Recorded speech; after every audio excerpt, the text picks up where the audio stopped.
Министерот за здравство Арбен Таравари попладнево информираше за состојбата на повредени, а апелираше и до сите кои присуствувале на трагичниот настан да се пријават кај нивните матични лекари. Пресконференцијата ја следеше Маја Стојановска. Маја, кои се последните информации за повредените? Така, Бубе, нема некои поголеми новости кои што Министерот за здравство Арбен Таравари ги соопшти на негова втора денешна пресконференција. Она што тој го истакна како новост е дека оние 3 пациенти, нови пациенти кои што утрово беа донесени во болницата во Кочани се пренесени веќе овде на скопските клиники. Со тоа болниците и во Кочани и во Штип повторно остануваат празни, откако сите оние пациенти кои што вчера се наоѓаат таму утрово исто така беа донесени на скопските клиники. Со тоа министерот Арбен Таравари информираше дека на скопските клиники се наоѓаат вкупно 84 повредени пациенти. Според неговите последни информации, тие сите биле во стабилна состојба, меѓутоа тој повторно испрати еден апел до сите оние кои што вечерта биле присутни во дискотеката, но и во нејзината околина, претходно не добила никаква медицинска помош, да заминат на преглед кај своите матични лекари, бидејќи потенцираше дека одредени симптоми поради самото вдишување на чадот би можеле да се појават и неколку денови откако биле изложени на тоа. Предлагам тука да го слушнеме министерот Таравари. Тие 3 нови пациенти од Кочани, веќе 20 се донесени во клинички центар и еден е во 8 септември.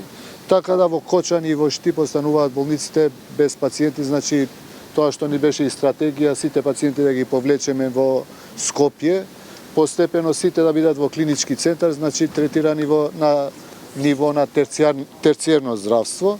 До сега се 84 пациенти вкупно во Скопје од немилиот настан во Кочани. Состојбата на сите пациенти до сега е стабилно.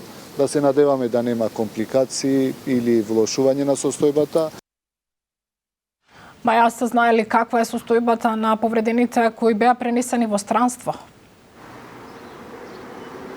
Така, Бубе, Таравари нова пресконференција информираше и за сите оние пациенти кои што беа пренесени во дел од странските клиники. Вкупно има 51 таков пациент, а во текот на денешниот ден, евентуално во текот на утрешниот ден се очекува во странските клиники да бидат пренесени уште 28 пациенти.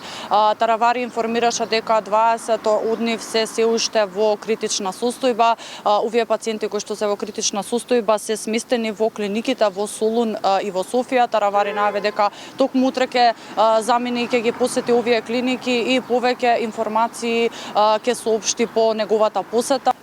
Предходно своја пресконференција одржа и министерот за надворешни работи Тимчо Моцунски, кој што информираше дека најголем дел од повредените биле пренесени во Србија и во Бугарија. Тој исто така упати една голема благодарност до сите земји кои што помогнале или се обиделе да дадат некаква помош на земјата во овие навистина тешки моменти. Истакна дека со најголем дел од министрите за надворешни работи на тие земји тој и лично се слушнал на телефон и им упатил благодарност. Исто така информираше дека Министерството веќе има и свој дежурен број околу сите оние конзуларни прашања кои што би ги имале родителите чии деца завршија во странските клиники. Исто така соопшти и дека на седница на влада ќе биде побарано сите оние трошоци за пат и за сместување на родителите да им бидат покриени. Предлагам тука да го слушнеме.